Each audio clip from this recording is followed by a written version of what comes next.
అరే బావా, చెప్పరా. నీ హార్ట్ ఎట్ సైడ్ ఉంటుందిరా? నా హార్ట్ ఏంటి? ఎవడ హార్ట్ అయినా లెఫ్ట్ సైడ్ ఉంటుంది. మరి నా హార్ట్ ఏంట్రా? రైట్ సైడ్ నుంచి నడుచుకుంటూ వెళ్ళిపోతుంది. వైశోక్ సారాగు. ఏంటా అరుస్తున్నావు? నీ బండి మర్చిపోయావు. వైషు వైషు వైషు వైషు ఒకసారి నేను చెప్పేది విను. చెప్పరా. నువ్వు చెప్పే రీజన్ పర్ఫెక్ట్ గా లేదనుకో, ఇక నీకు నాకు రామ్ రామ్. ఏంట్రా నీ బాధ? ఎందుకు నా వెనకాల బొచ్చు కుక్కలా తిరుగుతున్నావు? మరి మిమ్మల్ని తెగ్గొట్టాలి కదండి. తెగ్గొట్టడమా?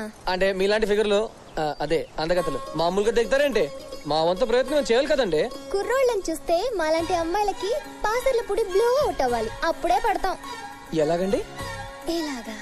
అలాగా అంటే అలా అవడానికి మా వంత ప్రయత్నం చేసుకోవాలి కదండి. నేను చాలా సార్లు చాలా విధాలుగా అడిగాను, ఇప్పుడు అడుగుతున్నాను. నువ్వు గనక నా ప్రేమను ఒప్పుకుంటే నేను తాకబోయే రెండో అమ్మాయి మన పాపే. ప్రపంచంలో అందగతన్నా ఆడదన్నా మంచిదన్నా నువ్వే. నేను ఎవరినన్నా ఏడిపిద్దామని చెప్పానన్నా సరే వాళ్ళలో కూడా కలపడి నువ్వేనా. జీవితాంతో హ్యాపీగా చూసుకుంటే తెలియదు కానీ నీ బాధకి మాత్రం కారణం నేను. నాకు నువ్వే మిస్ యూనివర్స్. సుధీర్ అనేవాడు ఒకేళ్ళతోనే ఉన్నాడు.